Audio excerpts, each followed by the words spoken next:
Ladies and gentlemen, thank you for tuning in to this week's edition of Stop, Look, and Listen. I'm your host, LeTroy Gardner. This week, we have a brother that can't be placed in a category or a box. But for those unfamiliar, uh, we got the MC KELZtango this week checking in. How you doing, brother? What's going on? I'm doing good. I'm doing good. Yeah, man. I saw that you recently got into a serious car accident.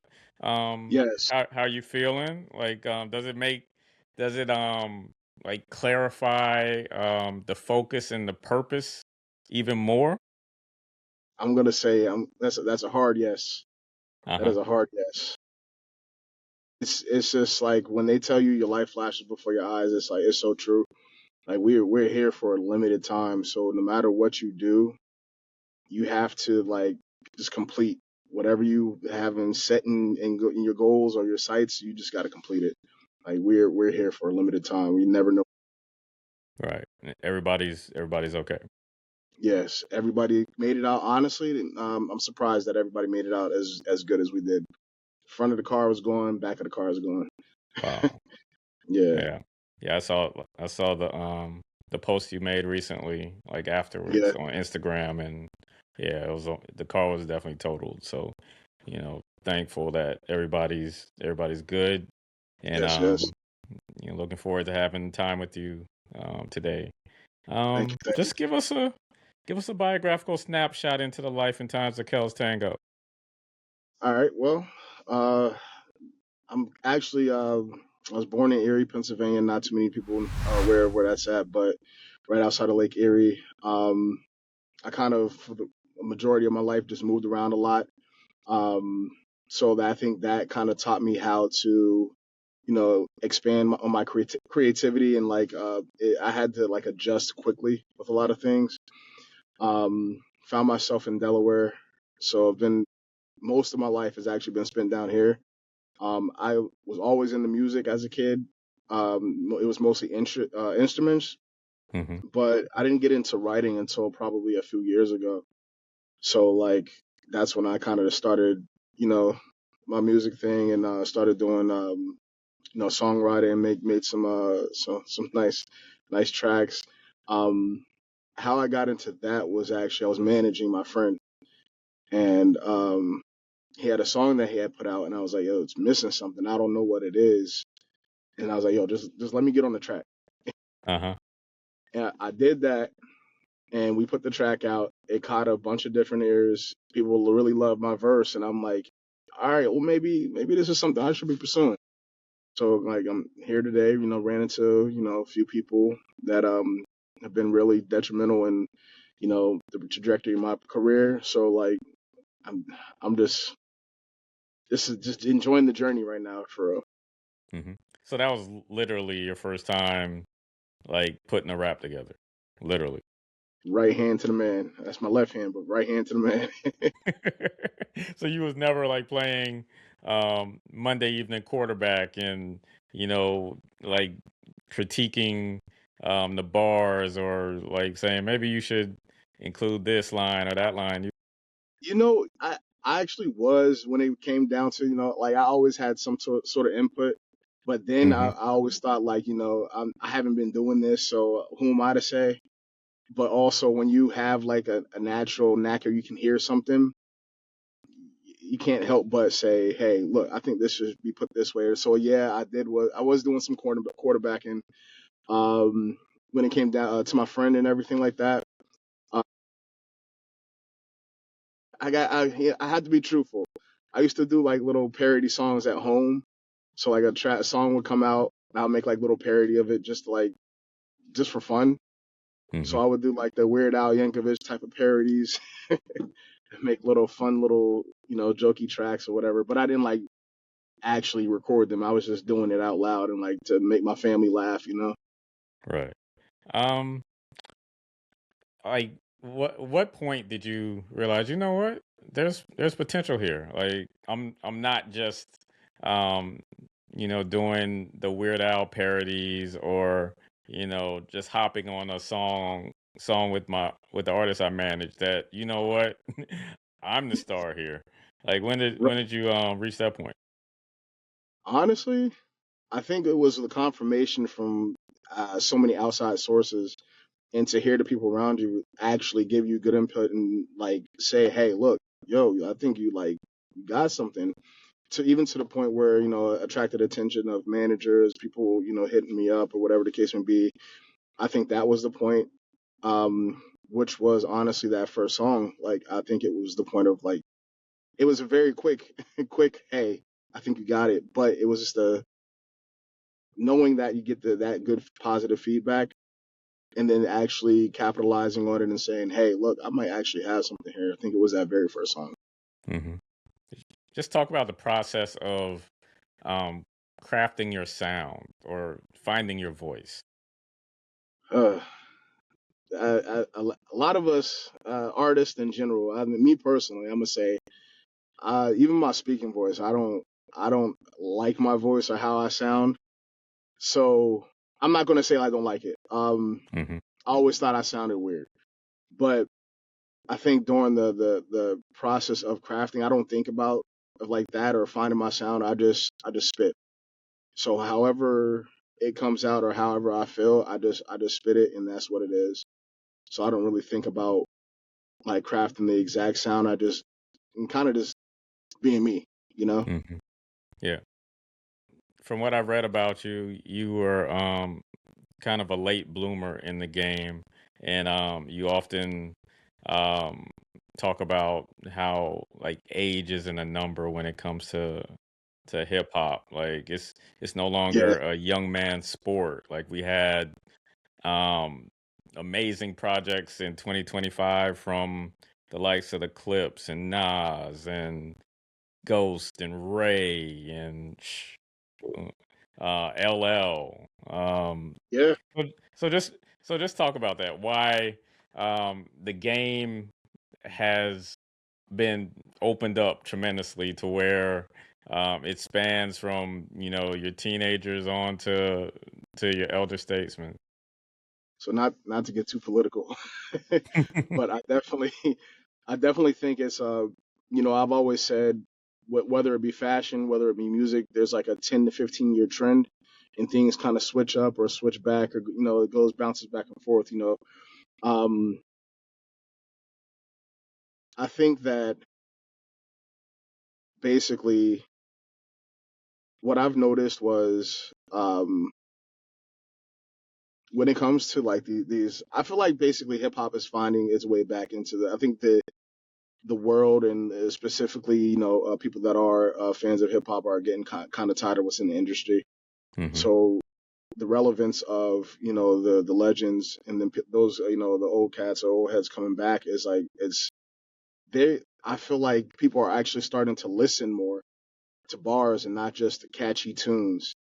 So I've kind of that's where I'm at with it. Like I don't know, I don't fully answer the question, but like that's kind of where I'm at with when it comes to like the age in the game and like relevance, I guess you would say. Yeah. Um, and because like a lot of times they say like your first project is often the best one because you have your whole life to draw material from, and then it gets more and more difficult. But as you get older and you have more experiences, like starting a family, um, having a wife, dealing with health issues, feeling like all of the burden is placed on you to put food on the table or carry on a legacy. So to me, it just seems like you have more meaningful music to put out as you get older. Yeah, I can kind of agree with that and disagree to an extent. I agree in the sense of like you're spot on when it comes to that, no doubt. Um, I feel like for somebody like me, um, it's not as challenging because literally nobody's seen any of my life yet. So I mean, I think a lot of times that first project is the one for a lot of people, and typically it's like when you're younger, you know, it's like you have a different hunger, and it's like you have a lot to share. And granted, when you're older, you do have a lot more to share, But I've noticed with people like Kendrick or like there's a South African artist I follow, Nasty C. Hmm. I noticed the progression in their albums, and it just gets better and better. Um, Whereas someone like myself, like I feel like, let me put it this way: this is where I'm at now.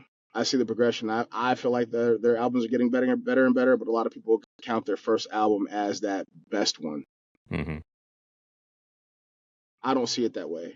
I see it more so as, especially when we're in the age of mental health and that kind of state of mind and positive and growth. I look at I look at it from a different angle. So I'm watching the growth in people's albums. I'm watching that. Even with myself, like I'm at a point where I've in the process of growing. So for somebody to me like me to like kind of go backwards and try to make this first album like the greatest thing ever, it's like it doesn't make sense.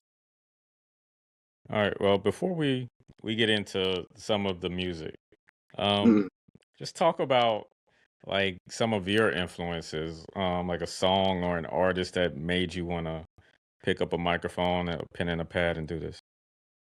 man, there's a lot of them. There Hmm. actually are a lot. So like from Wu Tang, shout out to my uncle for introducing me to Wu Tang Uh-huh. when he was in college. From Wu Tang to like Andy Mineo, Nasty C. You have I'm just drawing the blanks right now, but like there's so many like Childish Gambino, like Nas, like you said, the clips. Like there's so many out there that I could say, like were like an influence. Hmm. Um, Just do me one favor, repeat that question for me. Sorry, I'm like all my eyes are like I'm in the car right now, so I'm like scanning everything. It's just Nah, I was just saying, like, yeah, some of your influences, or like a song that it was like like really pushed me. when you heard like say like a Dear Mama or I Got It Made, or when they reminisce over you, you was like, I want to Yeah. do this. Uh, I would say Nas's "If I Ruled the World." That was a major influence. Even the one that I know I can like. Um, I think as a kid, that kind of like you hear the kids chant, "I know I can be what I Hmm. want to be." When I was younger, it was like one of those things that was like really powerful. Like wow, like yo, like you really can be whatever you want to be.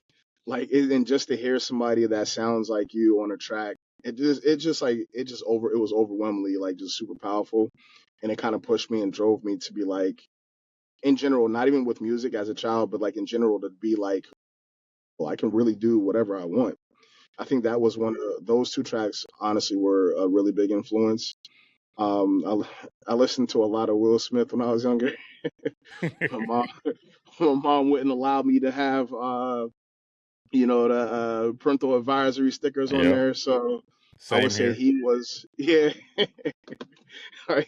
he was definitely a major influence. I at one point did definitely look up to him really heavily as an actor and an artist.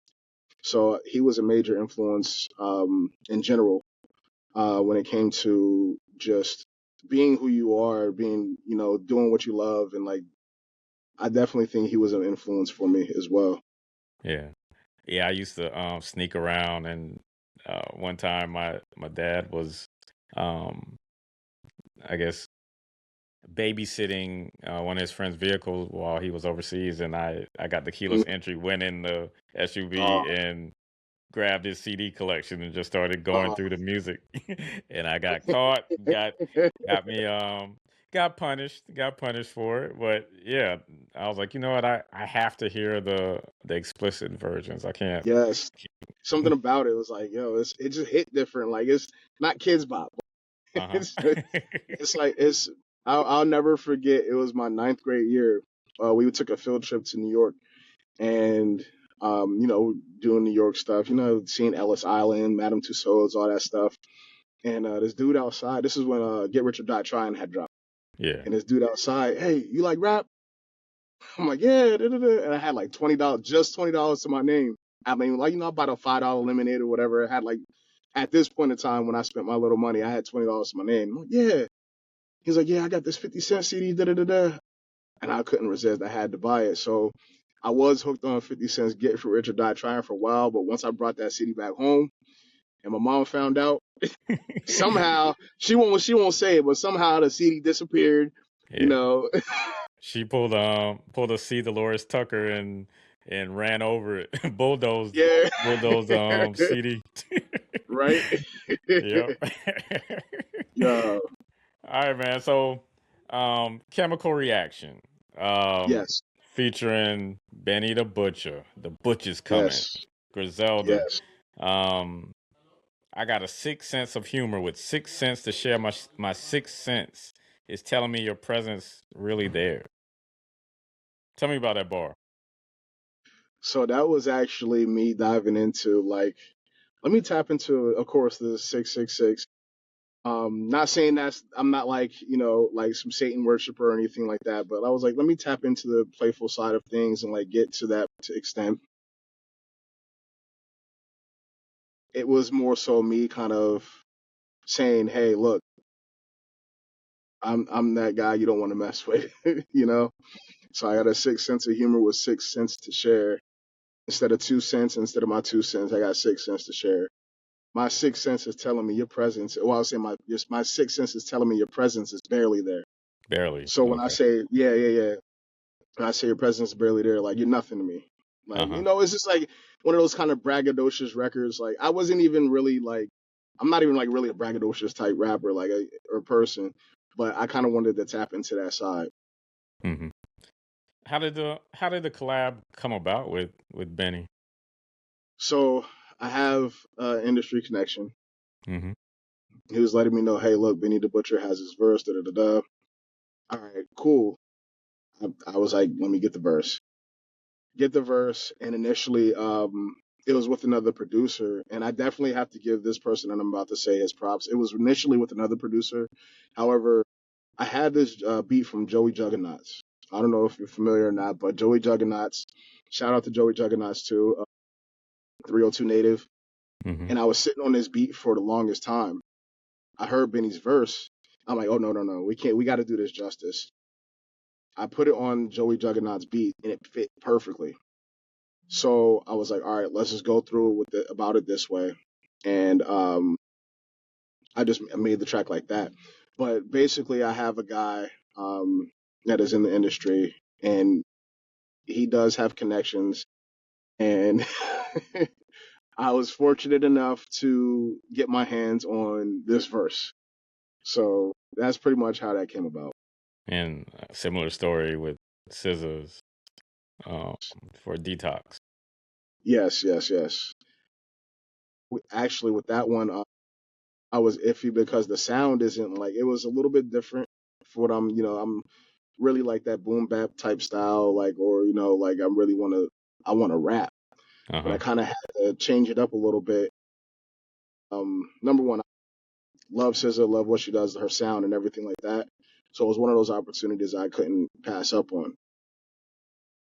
Yeah. So, you good? The Black Rangers.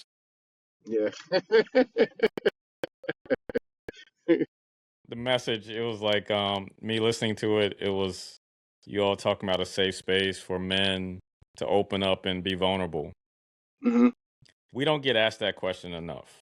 Right. You good? Right. How often are you honest when someone asks you that question? To be real with you, Hmm. it's not as often as I should be. And as much as I'm doing the work, the inner work, and everything like that, like it's not.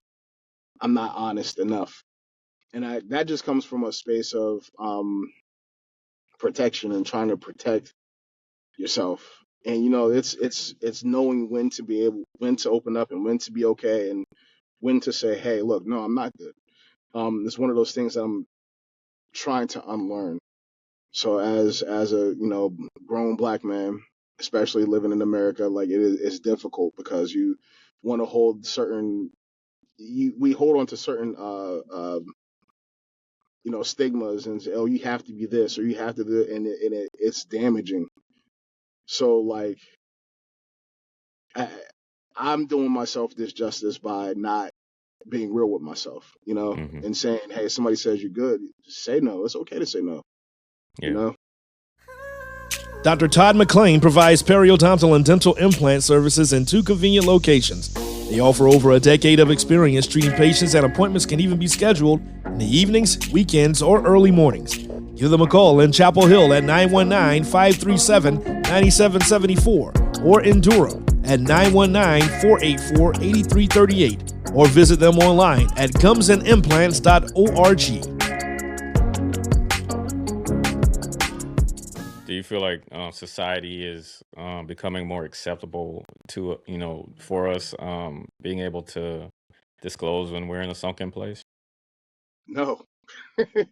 If I'm being completely honest, it's being more broadcast, Hmm. but it's not being as accepted. Now it's opened up a little bit. There's a crack in the wall, so you can get in there. It's opened up a little bit. However, it's not. It's still like the same.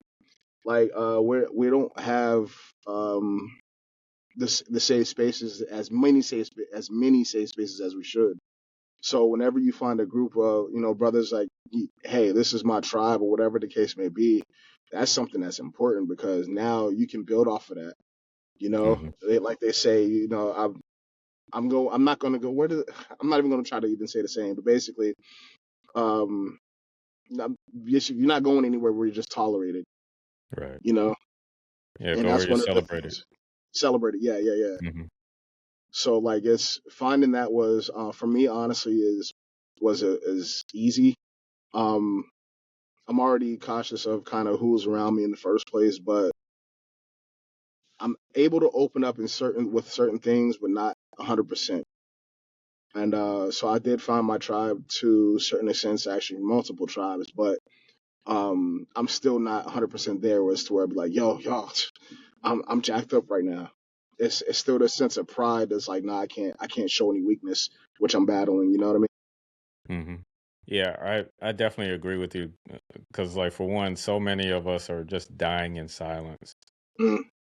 Like 2025 was kind of a rough year for me, like losing my job, and then um, me and my wife with fertility issues, things of that nature, and it was important just to have people that I could lean on just to stay strong, because I a lot of times our significant others they'll say that they have our back, but like when they're going through stuff, who are they gonna pile on? It's gonna come on us. So then Right. we feel like we have to be strong while they're dealing with their hardship, whether it's at work or with health.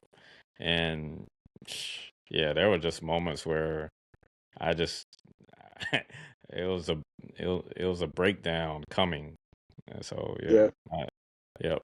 So I love the title. I love the song. And um, what's the guy's name? Is it Sterling Tuts? Like, how do you pronounce it? So that's his Instagram, but his name is Sterling. Yeah, Okay. you said it. So you said it right. Yeah, Sterling. Okay. Okay. Cool. Shout out to Um. Sterling. Oh, for sure. For sure. Um. Terra Mana Shots. Yep. Also, Ceremony shots and inner thoughts. yep. Speaks on anxiety.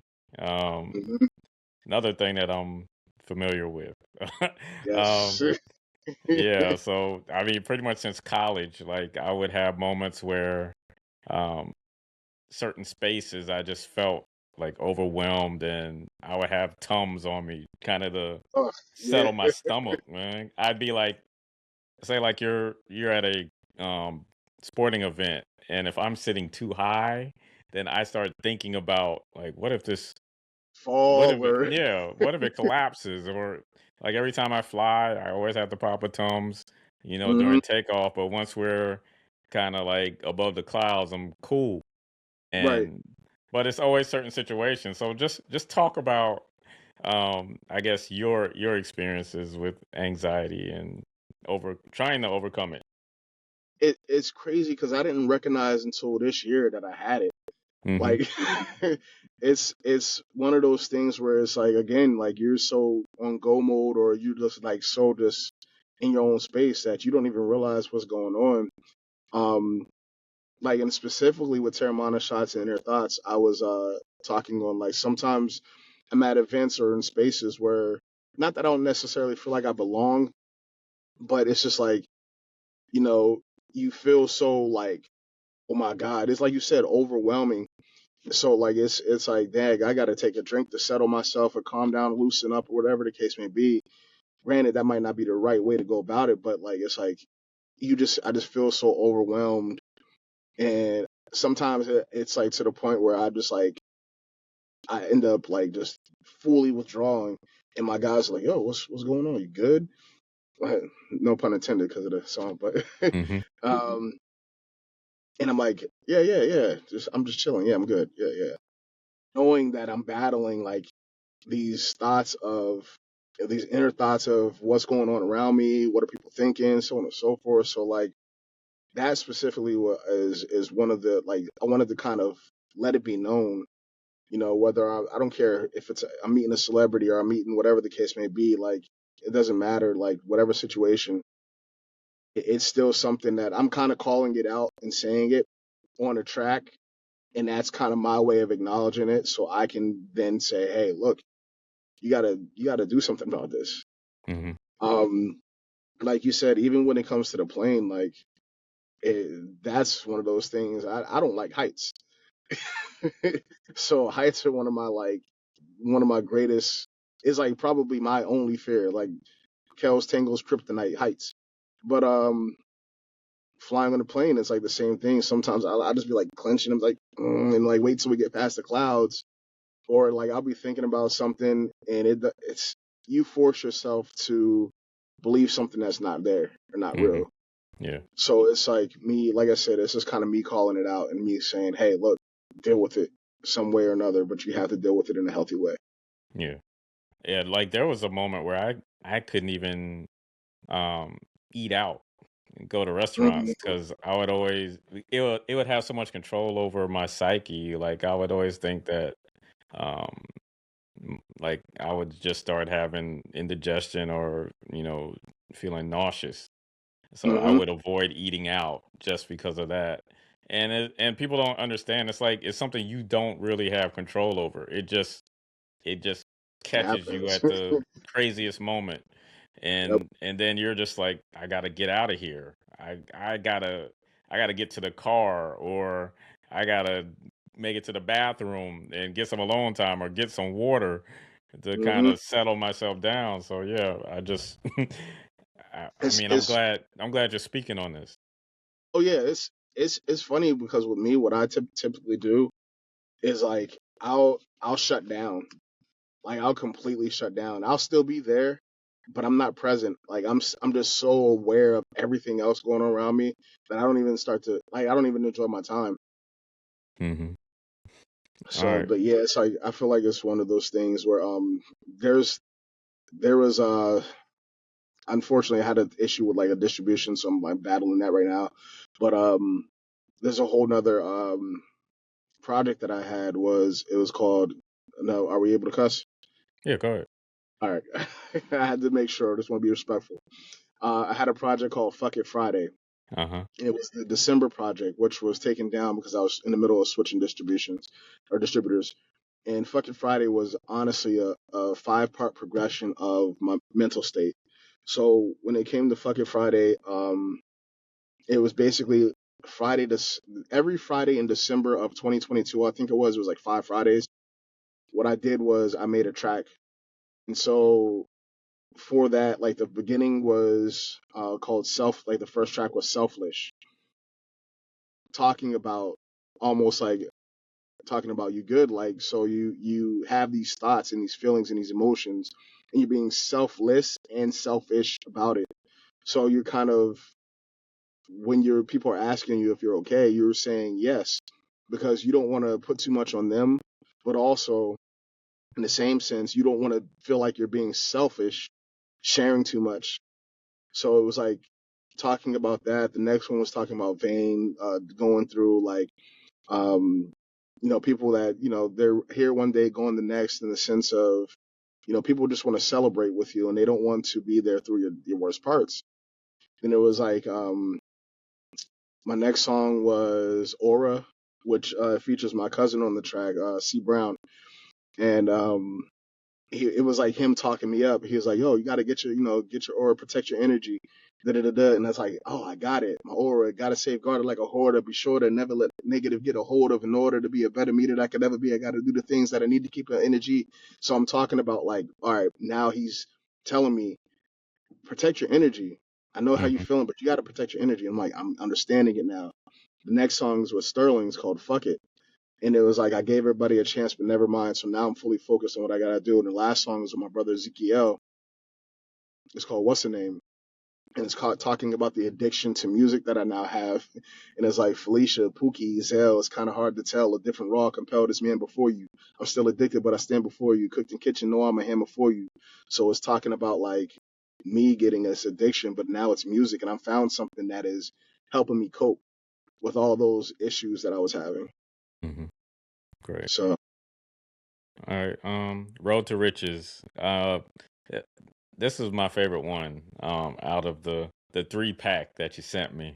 yeah, Um, it was giving off the boom bap sound and the Pete Rock horns. yeah. Um, if the pot is full of gold, it's probably sitting on the road to riches. And then hmm I came equipped to run this race. I had to lace my shoes. So, hmm um, yeah, just talk about the road to riches. That one was Sterling actually approached me with that one. We actually, by the way, have a dual album coming out, Hmm. so you're gonna see a lot of work with him popping up. Right. Um, Road to Riches, like I feel like when it came to Road to Riches, it's just like I said, if the pot is full of gold, it's probably sitting on his road to riches. Listen to my intuitions, fuck what all the others mention. So it kind of is like almost like a piggyback off of the song I did, What's the Name? So now I'm focused on music. It might not be fully my road to riches, but however, now I have a business mind when it comes to this, and it's going to be a way that I'm going to make something happen. And my riches is actually not, it might not be financial riches. It's like my full fulfillment and me feeling like, all right, yes, this is it. So it's not, it's a kind of a double entendre, but it's talking about the financial riches, but also it's like, what are you doing while you're here? Are you making your time? Is your time while you're here being utilized wise? Hmm. Um, but also the other half of that is the finances. So that's kind of what that was when I was writing those lyrics. That's kind of what I was thinking. It's like build the business with the misses, like relying on my wife to be like, that rock in certain places when it comes to, hey, look, I need your support with this. We're building a business right now. It might not be what you're doing, but I'm doing it for us. You're doing what you do for us, and I'm doing what I do for us. I need you to be there to be my support, and she is. She's great at that. Just talk about the grind of making it in this era of music when it comes to you're pretty much um, as artist in 2025 doing it all. You're your own A&R, your own manager, your own publicist, your own producer in some cases. So just talk Yes. about just talk about the joys and the pains of trying to do it all. The joy is always going to be the finished product.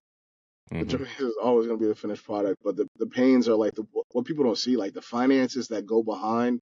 People are like, "Oh, you're an artist." No, it's more to just I'm just doing this as a hobby or anything like that. It's like, yo, like, real finances are going into this. Real money's going into this. Not only that, but time.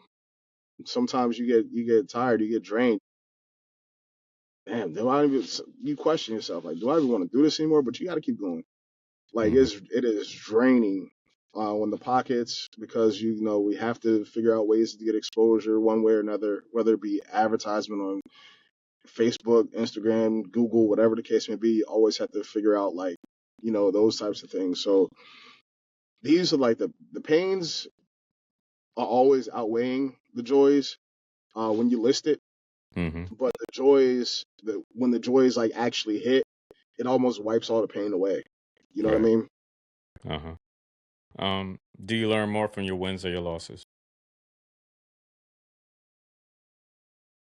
I think that they're about equal. Mm-hmm. I think they're about equal. I'm going to be 100% honest with that. Uh, Losses are going to teach you what not to do. Wins are going to teach you what worked for you. Right. Okay. I like that one. We were talking earlier in the intro about like breaking out of a box or, Hmm. not being labeled. Like what's a box people often put you in that you try to dismantle? Uh, Specifically when it comes to rap, it's like age. Um, Being a black man in America, there's a lot of things like it's especially like I grew up my whole life with people saying I sound like a white boy. Mm-hmm. Like it's stuff like that. It's like, but even when it comes down to activities, certain activities like white boy activities or whatever case may be, or you do this or you do that, like I kind of you want to like they're just activities. You want to break the labels on certain things when it comes to stuff like that because it's like people will judge you and they think they know you or they think they can you know approach you in a certain way because you do X, Y, and Z or you look like X, Y, and Z. No, it doesn't work like that. I was Mm-hmm. actually listening to a podcast with Andy Mineo not too long ago, and he was saying something about this is an old podcast, but he had it on one of his albums too. He's talking about how we put people in boxes, and we don't give people the space to be people and be unique and be complex. So basically, what I'm doing is trying to remove any like just single-minded thoughts when it comes to any individual, be it myself or anybody else. Like you don't know who somebody is, what they're going through, or you could be talking to the president of whatever right next to you. You just judge a person just by based off of how they look. Even I purposely go outside sometimes with my hair looking like whatever and a little scraggly because I I have like this little sick thing in my head where I like to mess with people. So like I'll look a certain way specifically because I've got tired of people judging me off of how I look. So I'll specifically look a certain way. And then when I talk to a person or approach them or whatever the case may be, it's like completely different from what they thought. But I always do that because it's like now you've shown me your cards. I know how to handle you now. Uh-huh. Um, So what's something about you that people would find most surprising? hmm, people will find most surprising about me.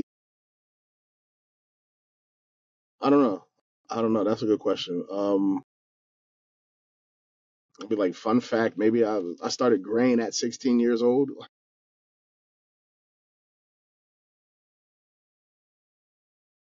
I know, and I've been like a jack of all trades with a lot of things too. So I've dabbled in a lot of stuff, like from acting to doing electrical work to leasing apartments to being a food. Like I've done a lot of oddball stuff. So there's like it might be a lot of stuff that's surprising about me. What were you about to say? It almost sounded like you were about to say something like a foot massager or something. No, no. Oh.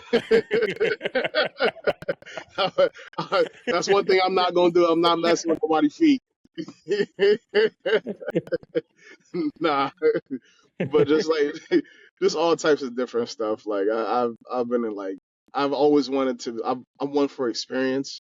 So Mm-hmm. I've always said experience trumps knowledge. So the more you know, the more you grow. Like in it, there's everything. I wanted to dabble in everything, like a little bit of everything, except foot massages, because I ain't doing Yeah.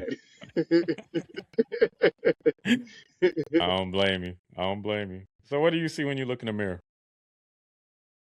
See a handsome young man destined for greatness. I see somebody that has his path laid before him. I see someone that is still finding himself, um, but in the process of has found little bits and pieces that amplify who he is.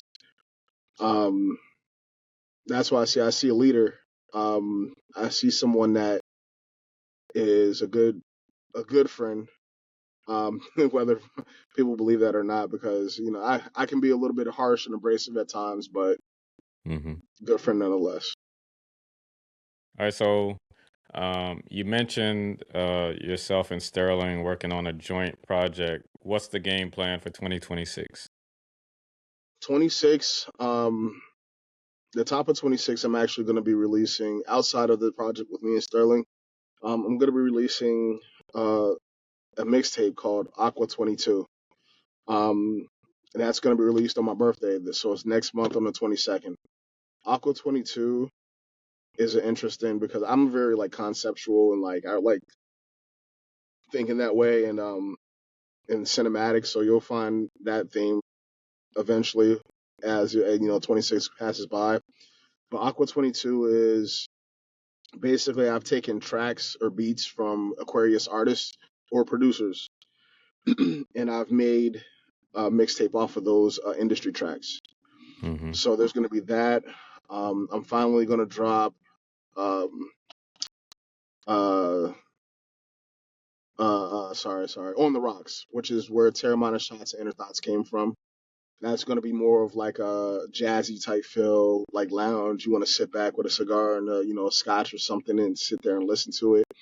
Um, and then I have this project I want to finish and get out called Smokescreen Dreams. Smokescreen Dreams um, was a concept that I had in my head for the past 3-4 years, and I have songs that are done to it, but I still need to finish the project. So at least 3 or 4 projects will be played out this year. All right. So like how do you work as far as you have 3 or 4 projects Hmm. um that you work on simultaneously? Hmm. You just like go based on whatever is in the beat pack and what inspires you, and then this song will go on Aqua 22, this one will go on the rocks.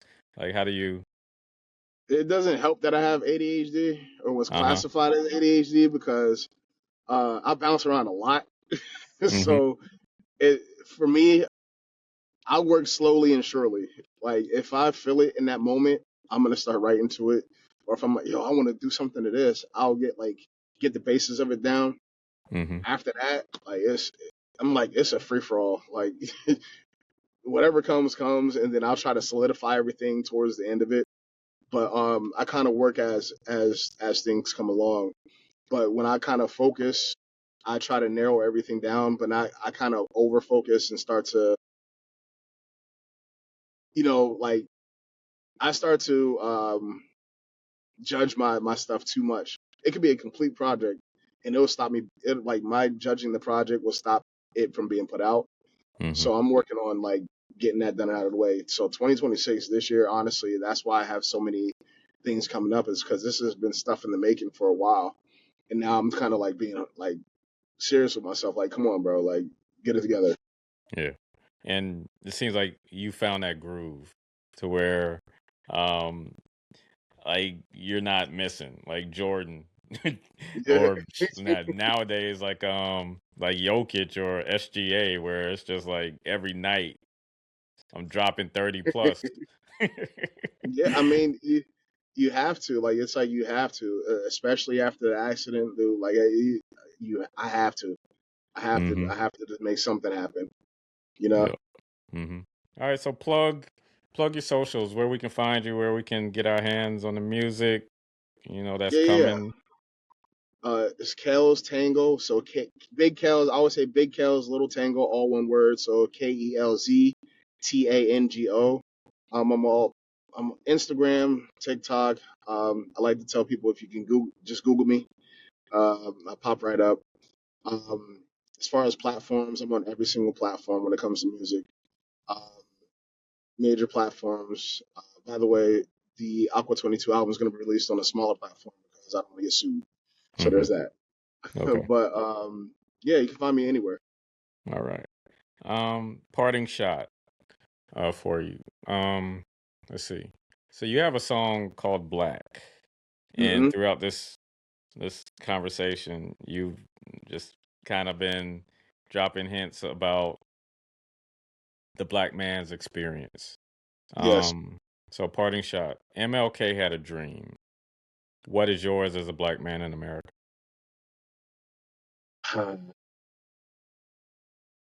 Autonomy in the black community. I think that would be my dream.